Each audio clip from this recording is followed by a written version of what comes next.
Hey, welcome to the Personal Development Unplugged podcast with me, Paul Clough.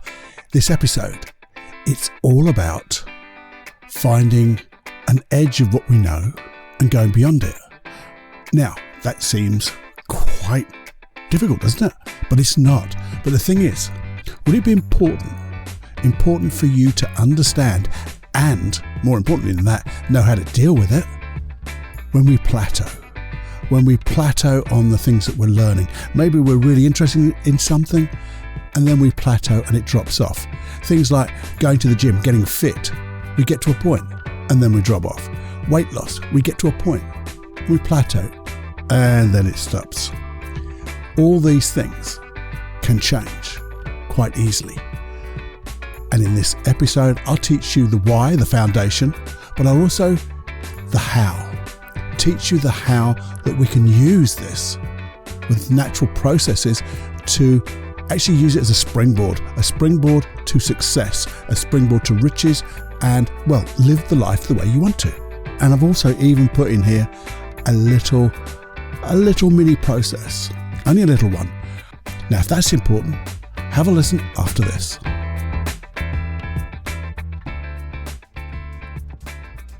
Hey, for those of you who are new to this podcast, the Personal Development Unplugged podcast, well, I'm Paul Clough. I created this podcast just for you to become the best version of you could be. And I know that sounds a little bit out there or a bit crass, but that's what I want for you. I want you to be the best you and then realize you can be even better, and then we'll go and get it. And how do we do that? We deconstruct what's happening in our lives. We deconstruct what other people are doing great at, so we can then find out the processes that really work. We can put them back into our lives to create a richness in our lives. What are we going to use? We're going to use things like NLP, which is neuro-linguistic programming. I'm a trainer of that. We're going to use hypnosis. I'm a master hypnotist, and we're going to use things like timeline therapy, imagineering, and all sorts of processes to get those deconstructions into processes that really work for you, so you can create the best version of you and the best life you can have, so the people around you get to be around you when you're enjoying the rich life. So I hope that really spurs your imagination, and you will listen even more. Warning. You are entering into the unplugged mind of Paul Clough. Too late. Personal Development Unplugged. Hey, my friend, how are you today? It's Paul here, wishing you entirely 100% well. Now, I've got a question for you, because you see, my surface of ignorance is growing. Is yours? Because you see, really it should be. Now, when you think of the term surface of ignorance, that doesn't sound too good, does it? Especially if you think of your surface of ignorance is growing. No, it doesn't. But what I want you to think of is, like, if everything you knew about a particular subject was contained within let's call it a circle for a nice little metaphor, as it were. So in that circle, there's everything you know about a subject. Now, just on the edge of that circle, the circumference, see, I know my stuff, or just on the outside of that circle, that is where your ignorance is. So therefore, the circumference must be your surface of ignorance, i.e. the things you don't quite know. You see, here's a story. When I first learnt hypnosis, I really didn't know anything about hypnosis at all. In fact, I didn't really want to do hypnosis. I've told this story before, but not this story. But I've told you the story about my trips to learn hypnosis. But I really didn't know anything about hypnosis. I hadn't even really seen a stage show. I'd seen bits and pieces on telly, but not an awful lot. And the only thing I did before I went to the hypnosis class is to read the study book. But I didn't have a reference point, you see, so that study book was sort of interesting, but it didn't make any sense to me at all. I was completely ignorant, more than ignorant, really. I mean, as the saying goes, I got nothing. I got nothing. And I was even telling people, I'm going away to a hypnosis course. And they're going, why? I got nothing. I don't know. But I just think it's the right thing to do. And then I got there and I realised, hey, you really don't know anything about this at all, do you, Cluffy? You don't know anything. You think it's the right step to take. People have told you it's the right step to take. The trainer here has said this is really the right way to take, the right step to take on your journey to learn hypnosis and things and NLP and things like that. But again, I got nothing. I didn't know anything about the subject at all. So we were handed out all these things. We did our exercises. And I started to understand that, I didn't really know a lot. In fact, I started to know I didn't know, if that made sense. Because before, I didn't even know I didn't know. And now I did know. And as we practiced, and I really did listen intently, because it just spiked me. Really spiked my imagination, my curiosity. In fact, I fell in love with it within that first 24 hours of that class.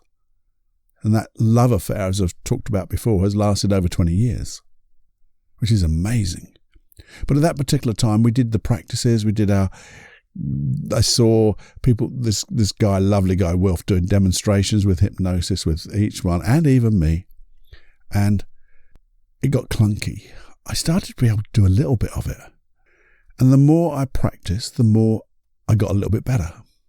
And then I started to read a little bit more. And because I knew a little bit about the subject, the books became alive to me because of my curiosity. And then I would do more things. And then I'd practice. I'd work with people. And things just got easier.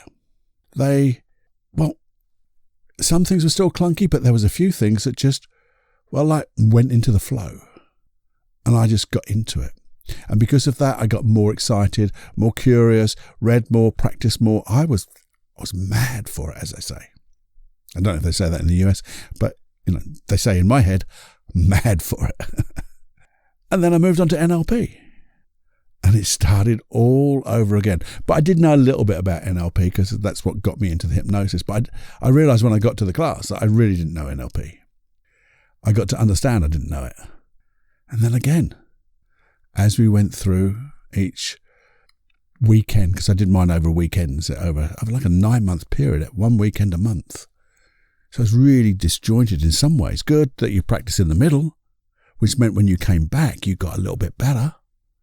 But you were always then, the next weekend, I was back to not knowing again. And as we practice, guess what? Things started to get clunky. Because I could start to sort of doing, I was pulling on my skills, as it were, as a hypnotist, so I could get some of the language right. And because I've been doing some of the exercises in hypnosis, I wasn't frightened about exercises anymore. I was happy to do them and fall over, as it were. Pick myself up, learn from falling over, which was the best way of learning. Everything we did in the a lot of inlays, wasn't there? in the exercises, everything that went wrong was the biggest learning I could ever get. And I started to really sort of get it. And then the more I practice, the more flowing I got. It was if I could just do stuff. And then I was working with people with NLP and hypnosis, and things just happened. Things just got better. And my curiosity got even more. And with the more practice I did, this is the weird thing, I got to trust me more. I told you about the time when I really didn't know what I was doing with a client, and really in my head I got nothing. Again, I got that thing. I got nothing. I don't know what I'm doing. I don't know what to do. I don't understand the problem. And then I just trusted. And guess what? As I said, things just came out of my mouth, and I was like looking down on myself going, this is awesome, Cluffy. You're doing brilliantly. I wish I was there, and I was. But just trusting. And then I went into working, trainer's training again. And I realized I didn't know anything about what a trainer does, how they plan, what they do with their space, how they do a demonstration, how you can evoke things, how you can put your energy out into a room. how you can really encompass people. Didn't know any of that. In fact, I didn't know it. I didn't know it. And then I did know it, because that's part of the course. And then we got to practice, and it was clunky again. And then it got smoother. And the more I practiced, the more I understood, the more I read, the more I talked, the more I got people to model, things just got easier. And can you see that if we said that circle of what I knew, that circumference, so it was a ball, that's a better way, a ball, everything inside that sphere, I like a sphere better than a ball, everything inside that sphere was everything I knew, but the surface of that sphere was my surface of ignorance. It was the limit of my knowledge, and some things I didn't know anything about, so that little sphere was damn nigh in existence, not existing, wasn't there anyway. And then, the more I grew, the more I understood, that sphere got bigger and bigger. And the more I practiced, it got even more, because I began to learn even more, because I became more confident, or I just understood more. Clarity came from that confusion. That was my surface of ignorance. And that's why I say, is yours growing? It has to, if you want to be the better you.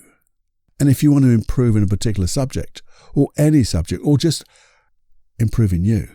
Everything, if you can imagine, there's lots of little spheres of the things you know and you don't know. In fact, sometimes I guess you can't even see the sphere, because there's stuff you don't know. And you see, that's where I was. A lot of this stuff, I was on steps 1 and 2. What are you talking about, Cluffy? Steps 1 and 2. You see, okay. This was explained to me, and this is what made sense to me when we were in those trainings. You see, you have the first step of learning.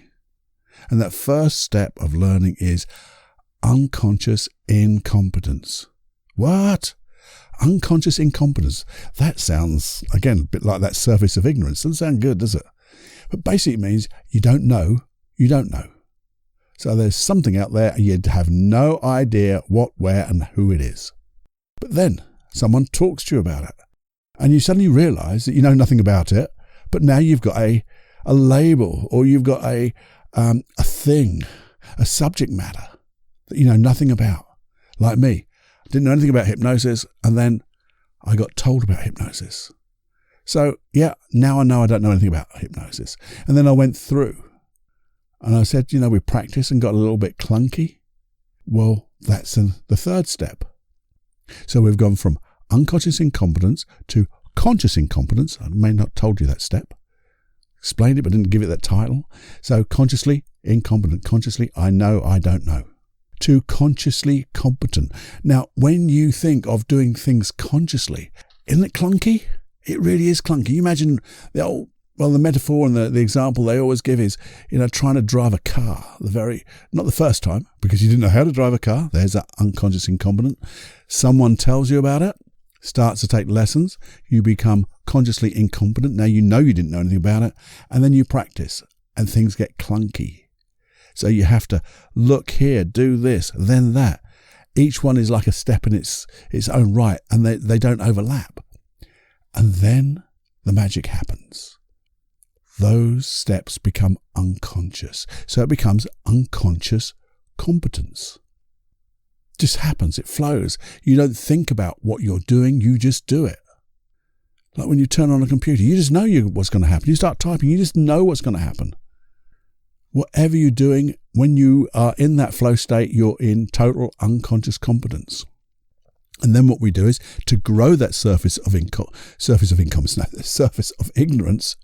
It's like rinse and repeat. You go to that boundary, that surface, the edge of that sphere of your knowledge, and you do a step beyond it to the place where you know nothing. You didn't even know you know nothing. And then it becomes apparent. And you begin to know you don't know. But you're intrigued. You're curious. Your imagination is sparked. And you start to learn. And things are a little clunky because you're now consciously competent about this thing. And then as you learn that and you practice that, it becomes second nature. unconscious competence. And we've increased that sphere, haven't we? The size of that sphere, that sphere of knowledge has maybe doubled, because when you push it on one end, on one side, it gets even bigger. We'll talk about that in a moment. But it's rinse and repeat.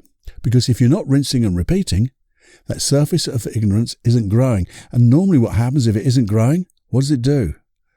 It shrinks and shrinks. So you then start to be, if you go back to it in a year's time, you really are clunky.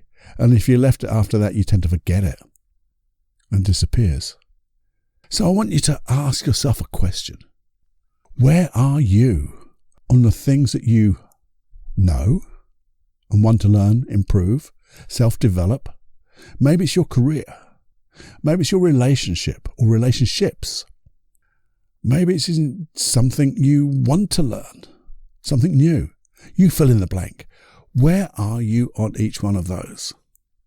You see, I have a goal for me, but I also have a goal for you. And the goal is to be in search of mastery. You see, on that surface, on the edge of ignorance, I want you to also be a master. And a master of what you know is on steps 3 and 4. That conscious competence and unconscious competence. Basically, it's knowing what to do and doing what you know. And when you know both of those, so you can know it, but don't do it. Or you can try doing it without knowing it. Neither of those is mastery.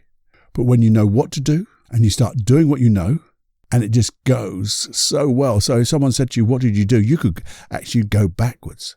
And it's not that thing, I just do it. No, I can understand what I did. And I know why I did it. I have a reason. May have been unconscious competence in the flow, but I can recall what I did. And when you do things like that, it just gets better and better. So where do we go from there? You see, what I think you should do, and you don't have to do it, it's not a should, because we don't should all over ourselves. But what I like to do then is write that stuff down. I always talk about that. Joe Rogan said, write that down. And he was so right. You got to write it down. Even if you don't complete the exercise of any of this, you have to, when I say complete it in one go. Once you start writing things down, it's there. It's in record. It is there to come back for. So you write those subject matters that you know and want to improve, or don't know but you want to learn, or just the things that you need to know. Because sometimes it may be a case of, in your career, there are things that I need to get better at. Maybe you've been told that you need to improve, but on other things, you can look at people in your place of work and go, that guy over there knows what they're doing. They are an example of being in the moment, knowing what they're doing what they know. I've got to model them. So you put that down as a subject matter. That's what I've got to learn. Now, when you do that, you could do, I guess, is maybe, we talked about it a long time ago when I did the 3 pillars, I think, and the buckets. And I also there's a thing that people used to use, and it's a great tool still, very simplistic, which means it's good.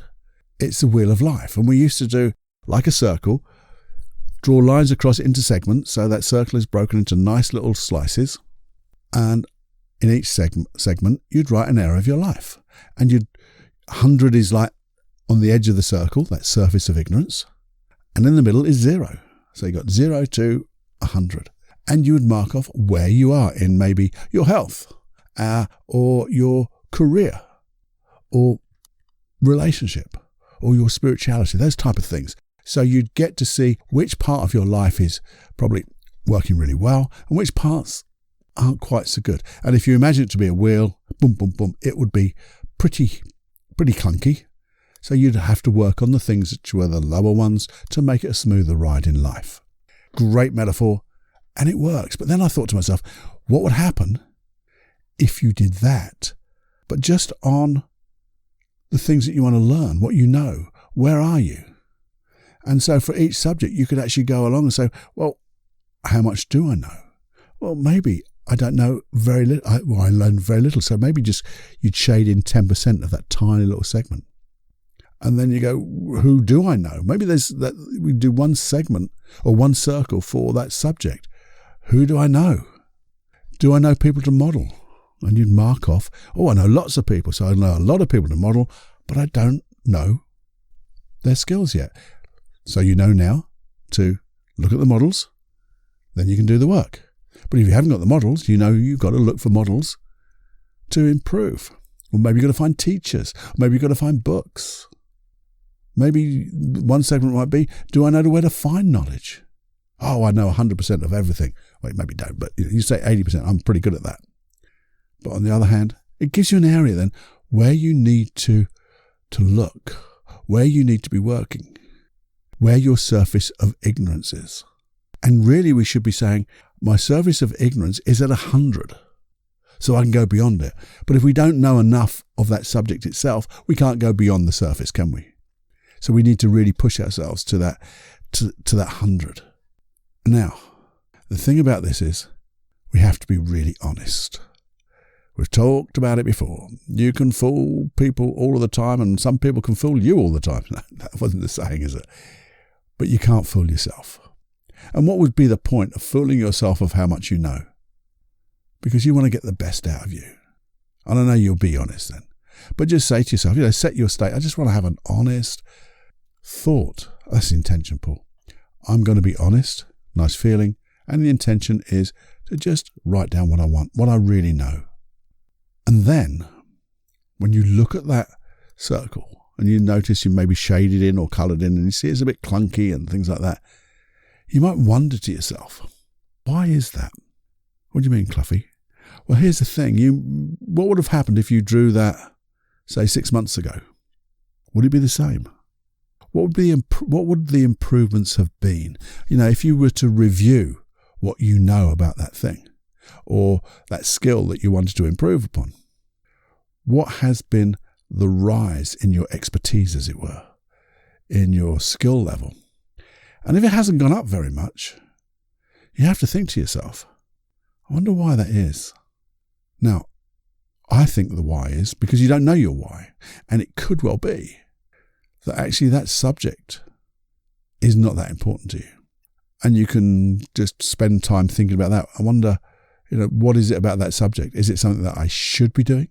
Is it something that I need to be doing? Or maybe it's a subject that someone said, well, other people are doing it, so I ought to be doing it because other people. And if it's not of your interest, then you can say, well, let's shelve it. Or just park it. Park it is a good thing to do. We'll park it or stick it on a shelf. If it comes back and we want to get it, we'll get it. But at least we're not going to waste our time on doing stuff that is no longer important to us. It's not necessary. Then we look at the other stuff. Okay, we're moving. Or maybe we haven't moved at all, but it is... Well, it seems to be something that we ought to be doing. And I don't like the word ought and should and things like that, but something that we feel would be a benefit to us. And that's when you really want to know your why. Why would this be a benefit to us? And instead of just saying the why bit, just ask.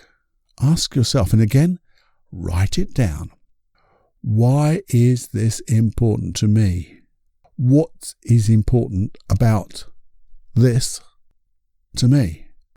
And write the answer down. And try not to think about it too intellectually. Because when you think, what a wonderful question, Paul. I'll sit down and think about that and ruminate and muse. No, first of all, we'll do the musing in a minute.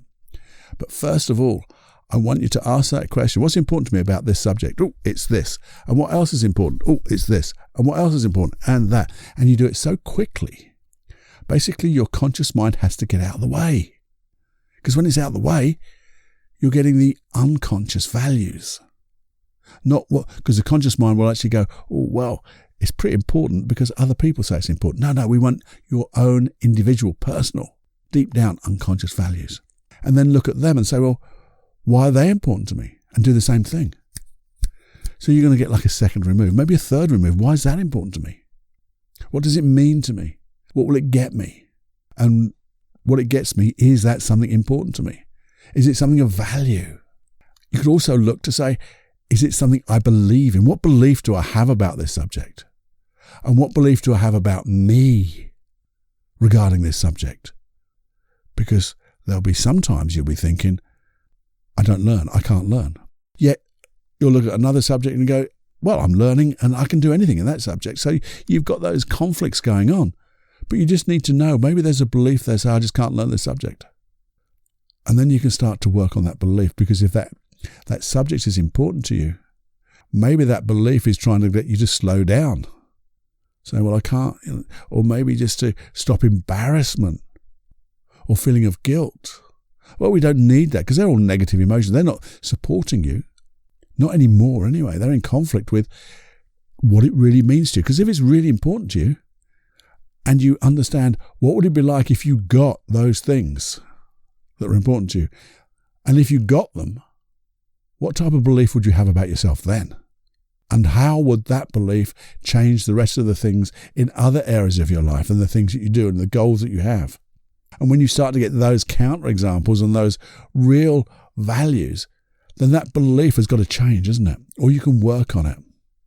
You can use some of the hypnosis tracks that we've got here. Maybe go back to a past episode of how to change a memory, how to change a belief, how to change a state, an emotion. Getting those perceptual positions to talk to that issue. Maybe visualize. So we've got so much stuff here, haven't we? And you've also got to remember, because you can do all of that and you start moving on. Because then, obviously, once you get rid of that belief, or maybe that belief's not even there, you know you've got to learn. You know you can learn this. You just got to, what have I got to do? What have I got to do to make it happen in this particular section? And then you're going to commit, aren't you? You're going to schedule it. You're going to put it in your diary and you're going to do it. And then when you review where you are again in maybe a week's time, a fortnight's time, you can look at that circle that you drew, that wheel of life of a sort, and then you maybe shade in different things so you can see how it's growing. And as it grows to near the edge of the circumference, you can go, well, what else can I learn? Let's make that circle even bigger. Now, what you have to remember, I don't like haves, but what you may want to remember, that's a better way of putting it, Cluffy, is that there's also that plateau that we've talked about. It could well be that we've got this plateau. And that plateau can be, either confusion, and you're just assimilating, or I don't know if that's the right word, but you've got all the facts, you've got all those learnings, but there's so much of it, it's just a little bit confusing because they haven't just settled into place. And when they settle into place, got it, little eureka, little aha moment, and off you go, off you toddle. But also, it could be that little plateau where you begin to get comfortable and you begin to think, that's good enough. Now, we've talked about good enough before. It's always, I'm never good enough yet. And you can always do that a little bit better. So we're never going to settle for good enough. So we can look at our beliefs around that.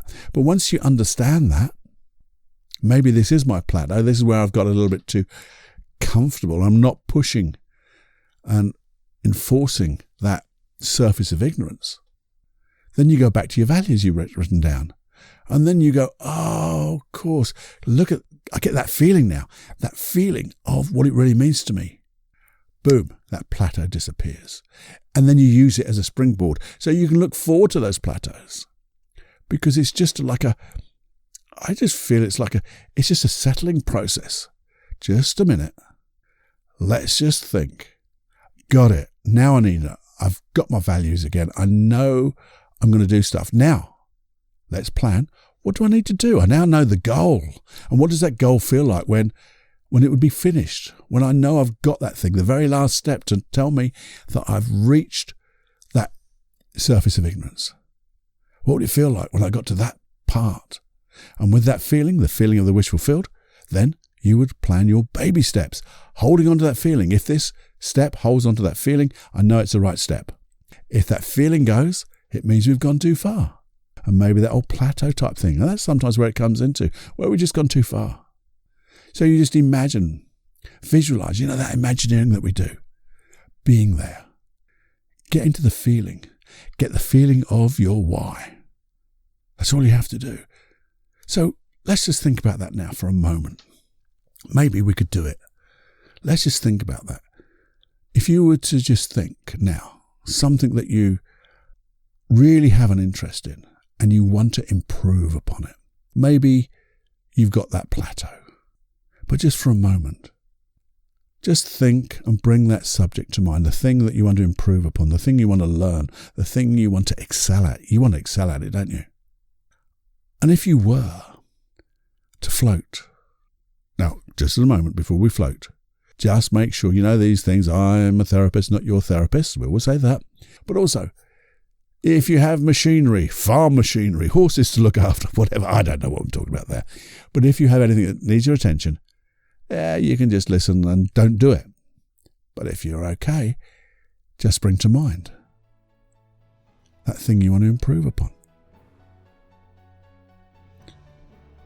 And then just float out, as if you were floating out into the future. Out into the future, where you could see that you out there, having already succeeded in that thing, having learnt all the things that they needed to learn, and to be doing them. Remember that mastery. They're doing what they know and knowing what they do. They've pushed that surface of ignorance to that point where they're really enjoying it, and their values, the things that are important to them, are being felt right now. And as you see them over there, just notice how they walk. If you could hear their voice, what would their voice sound like? Your voice. Listen to it. Listen to the richness of it. If you could just see the sparkle in their eyes, what would it be like? And then, even from here, you could maybe start to feel it. Just connect. But imagine floating into them and really being here now. Being that master of the things you didn't know back then. But now you do. You've taken all those baby steps. And now you're here. You're feeling the wish fulfilled. Feeling the master. Being the master. Feeling your why.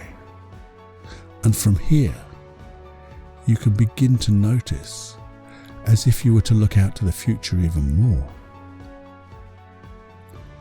how the wonders of curiosity, how this why is going to make you even more, to learn more, to do more, to experience more, and feel it.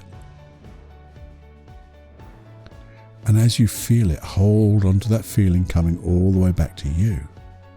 And as you feel that feeling, the feeling of the wish fulfilled, begin to notice and ask yourself, what shall I do now? What shall I do right now? And what shall I commit to over the next 7 days to keep this feeling going, to get to that point where I've just visited, so I can make it quicker, easier, more exciting? I wonder what I could do right now. And write that stuff down. Just write it down. A bit like the values. So if you haven't even done the values, then go back and do the values and do this again. It'll be awesome. But then you start making those baby steps and you start to commit and schedule. And that's the thing. But it's all very well for me to say, okay, everybody, we've done all that. We've got that lovely feeling of the wish fulfilled. I know exactly what it's going to feel like. This feeling is going to motivate me because it's my real why. I'm going to commit. So it's a Sunday morning. Imagine it's a Sunday morning. It's all quiet. And I'm going to sit down with my diary. And I'm going to plan my week. I'm going to maybe plan my month and then my week. Because I want the whole 9 yards. Why 9? I don't know. And so I've got these various projects I'm going to do. So I look at one, I'm going to do this, this and this, because that'll only take me a couple of weeks. And then I'm going to do this and this, and that maybe, that's going to take that long. And I'm going to do this. Now, here's the thing. My son, my eldest son, he's awesome. He is a thinker, a deep thinker, and he really gets things done. That's now. If I was to take him back a few years, when we were working together, well, not working together, but working together in the same office, because we had an office in my house and he would work in one end of it and I'd work in the other end of it. And he'd get so disappointed sometimes. I go, what's the matter? He goes, well, I committed to all this stuff and it should have been so easy to do and I failed. Everything is failing. And I'd look at it and say, well, what were you going to do? And he said, well, I was going to do this, I'm going to do this and this and this. I said, whoa. Just plot that on like a little timeline above each other or below each other. So project number 1, I'm going to do this, this and this and this. How many hours in the week was that going to take you to? And he'd go, well, that was going to, I knew I could do that in 20 hours. I go, let's take the next one. Okay. And what was you going to do there? I was going to do this, this and this, and that was only going to take me 12 hours. That's easy one, Dad. And then go on, and we'd find out he's got like 6 or 7 or 8 or 9 different things. When you added up the total time, it was never ever going to be done. But each individual one could be done within that week or within that month. But when you put on one on top of the other, it just got overwhelming, which meant nothing got done. Now, he's taken that and changed it completely because he's a real good thinker and he gets things done. He allocates. And doing what we're doing here, which are the most important things? Which are the things that are going to give the most return on your investment? And your investment is your time and effort, isn't it? So you have to look at what you can do when you're committing and you're scheduling. Because when you do that and you have it with the wish fulfilled, that feeling of the wish fulfilled, and you're going to use that springboard and you're going to know because you've done those little segments and you've decided exactly what you need to learn and need to do to learn, boom, the results are going to be fantastic. You see, let's just have a little think. What about what you don't really know or you want to explore? This is new, isn't it? What and where? You see, what is that subject matter? Where may you find it? Because this is like new stuff now, because we're now pushing the surface of ignorance from nothing, from that unconscious incompetence to something. So just start to play, to be curious, because we always want to learn other stuff, because you'll find the people who excel, generally, big generalization, will have fingers in little pies everywhere. They seem to know everything or something about everything that is just remarkable. They're so interesting. They're so curious. And it's like that curiosity by looking to different places when the real thing comes out. The real important thing. That curiosity is a muscle that they've already developed. Their thinking processes have already developed and they can pull in all sorts of things. Knowledge, skills, experiences, boom, and they get things sorted then. So I think sometimes you could just put a little time aside. Maybe just schedule, I don't know, half an hour a week to just explore things. Maybe talk to other people about, what do you know that I don't know? That's a weird question, isn't it? What do you know that I don't know? And just try to find things you don't know anything about. And maybe, because I find sometimes here's a sort of analogy. I listen to loads of podcasts, as you know, and I listen to some and I'm going, the subject matter didn't really pull me in. I'm really not getting it. Sometimes it's even, I don't really like the voice, and that is so low in me to think that. And I just stay there for a little bit longer. And it's as if, boom, I learn something. I come and share it with you. Or it expands. I find a book. Someone mentions something about a book, about this. And I look there and I don't find that book, but I find a different book. And I'm going, whoa, so grateful. So just spending that little bit of time on things that you don't know, even going through that bit of confusion. Because sometimes you're trying to match with the things that you don't know with the things that you do know, and they don't match. And that creates that confusion. Or you've got information and it's just settling in. But you never know. You never know. You might just find stuff that you really would have never found before that will create something quite magical in your adventure of your personal development. And suddenly, you find that it might be, See, it might just be a little bit to the side of what you already know, and suddenly you find a niche that you become an expert in, because you just suddenly you've done the foundations without even knowing that you've created the foundations. So sometimes it's just awesomely good to just spend a bit of time looking for stuff you don't know. Now, we always talk about how do you do that in a way that's going to get results. And there's two things: setting your state and setting your intention. Say this every time, but it's such a thing that we have to keep repeating so it goes in, because I know I tell it every time and I will do it most of the time, but there'll be times when I just walk straight into something and I wish I'd only just set my state, set my intention, and just know it'd been better. So what type of state would be best? I think things like curiosity. Just curiosity, or that feeling that you just know you're going to learn something. You just know there's something here. There's going to be a golden nugget. And just say to yourself, I wonder what I could learn here that will be interesting. And you see, what I think is, if you imagine that circle of knowledge being a circle now, and you're right on the edge, which is that, coming back to the beginning now, that surface of ignorance. When you step outside that, so it's like stepping outside your comfort zone, which I don't like the term, but we're stepping out, it's because it's really a familiar zone. This is what I'm familiar with. There's no line there. It's our own imposed line, but we just move outside it.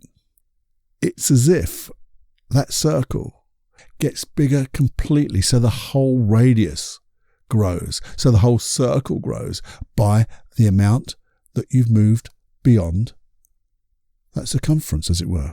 So it doesn't go out in a lump. That's what I'm saying. So you've got this funny circle with little lumps in. It's that as you go out by a bit, the circle gets bigger, because I don't know what it is. We call it enforcing our boundaries and going past that familiar zone, getting into that place of not knowing and then knowing, that place we've been talking about. But it's as if you start to be able to affect different areas of your life by learning what you learn there. And you do something over here, and all of a sudden you become more confident in your career maybe, or in your relationship, or that skill is transferable into different areas of your life.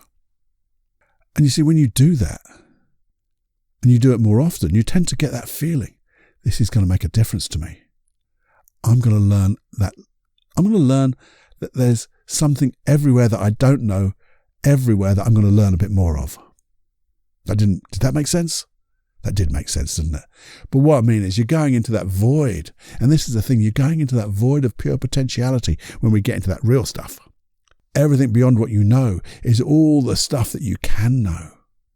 And it's going to make such a difference when you enforce your boundaries, when you step outside your comfort zone, when you really push that surface of ignorance and go beyond it, and keep doing what we've just said, looking at what you want to learn, looking of your values, your why, noticing, is it a plateau, and then visualizing out there, having already got it, and then looking from there into the future even more. And then always coming back to yourself, by the way, always got to be back in ourselves, in the present, and then wondering, what more can I learn? What more can I do? Maybe those words, this or something better. Hey, what did you learn there? Have we gone past our surface of ignorance there? Or was it the clunky bit that got you? Or do you just know it? Or has it inspired you? I really hope it's inspired you. You see, I made some notes that I wanted to do. And the meta note I came up with is, there's always more. And that's exciting, isn't it? And you see, what I wanted to really tell you was to keep pushing. Keep pushing, but sometimes know where you are or know where you're not. That's a weird thing. But just keep pushing for more, because there's always more. And do it in a wonderful, steady way. I want you to feel steady, as it were. But I also want you to feel motivated. And I think this is really energizing.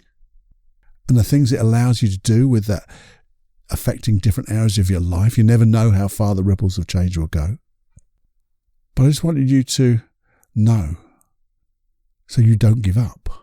You stay on the path. You just understand maybe this is that little springboard, that plateau that's going to create such wonderful things, that you're just on the cusp of that mastery, knowing what to do and doing what you know. That would be awesome. If I've imparted any of that in any way, shape or form, my job is done. But I really do hope you found that golden nugget, or you do. Please just have a go at doing that little exercise and then visualizing it out, if you would, because I just know it'll make sense. And you're here to learn, but also learn and do, because doing and learning and doing are the things that really create a different life. They create that different life for you. They create that different life for the people around you. And little old planet Earth, we always say that ecology statement, gets to be richer. Everyone gets to win. It's a win-win. Everyone wins. So we really want to get to that state where we can get to, I got nothing. I love that statement. I got nothing. And then get something. And then even more. Okay, my friends. Well, we're going to finish up in a moment. But I just want to finish up with what I love you to pass on your thoughts from this. I wonder if you did get a golden nugget out of this, if you got anything out of this, if you just pass it on to somebody who can get the benefit too, but tell them where you got it from. If you would, tell them about this Personal Development Unplugged podcast. Tell them about me, the hypnotist, the guy who does stuff in your head, does processes online. The guy who's got loads of hypnosis tracks for you. Where are they? paulcloughonline.com/podcast. They're all there. I've got that wonderful free hypnosis track at paulcloughonline.com. All about reducing your anxiety. Have a look at that. Hey, we'll do some more. And I'm going to finish off in a moment with some other stuff. So please listen. It's important. It's not sponsorship. It's nothing like that. Not advertising. But just have a listen, because I think you'll find it interesting. So before we go, just a couple of things. Here's the first one. It's another memory. It's a memory way back to the longer podcast, #147. And it's all about controlling your memories, creating memories, just doing all sorts of things with memories. So if that is something that just might spark your interest or your curiosity, well, here's the intro. And if you like it, you can always dive back into the archives and listen to this.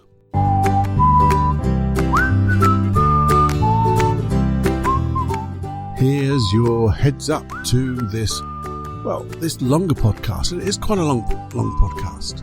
Well, longish. And it's all about finding memories, changing memories, being the driver of your bus, and stop being a passenger. Control where you want to go and how you want to feel. Have a listen. Some really good how-tos and take-froms. Okay, I'll see you in a second. So, the 90 seconds of hypnosis tracks.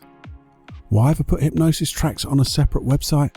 Well, it's so simple really. I wanted you to have them all in one place, so you can look through them all. You can find the particular one you want. I've even made them downloadable, so you can put them on any of your playing devices that you prefer. You don't need Wi-Fi, you don't need the iTunes or whatever. You can put them anywhere you like. You can even burn them onto disk if you want. Where do you get them? Well, there you go. I told you, it's paulcloughonline.com/podcast. If you're worried about your email address, please don't be, because they stay totally safe with me. I only use them to send you out that email and give you access. Simple as that. I send you a link, a special link, so you and only you can access those hypnosis tracks, because I want them just for you. And the other thing about this is you've taken responsibility. I don't want to make these open to everyone, just random. You have taken responsibility to listen and be part of this community of personal development. And I want to help you. I want to help you personally to get your dreams, your goals. And therefore, I'm giving you these tools, these protocols, these paradigms, whatever you want to call them. But in deep hypnosis. So just enjoy. Have more fun than you can stand with hypnosis.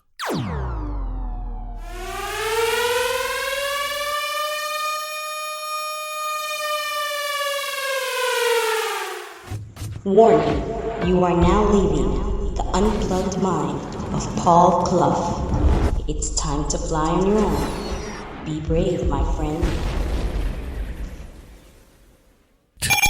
Personal Development Unplugged.